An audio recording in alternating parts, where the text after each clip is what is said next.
Abdurahmon aka, mana shu bor kuchingiz bilan sindirib bering. Qanday bo'lsa ham. Sindirib? Ha, bor kuchingiz bilan sindirish kerak.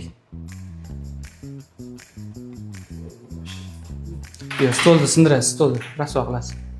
Qo'li bilan sindiring.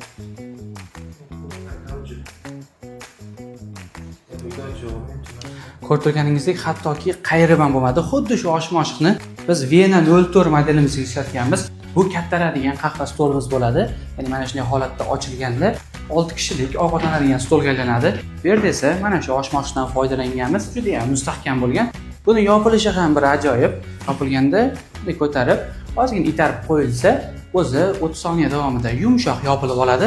Lekin ikki tomonida ham tortmasi mavjud. Ya'ni ichlarigacha DSP materialdan ishlatib, juda ham sifatli qilib tortma qilganmiz. Bu tomonida ham xuddi shunday tortmasi bor. Ko'rib turganingizdek, Germaniyaning Hettig brendi deyilgan mexanizmdan foydalanganmiz. Bu mebelimizning narxini izohlarda qoldiraman.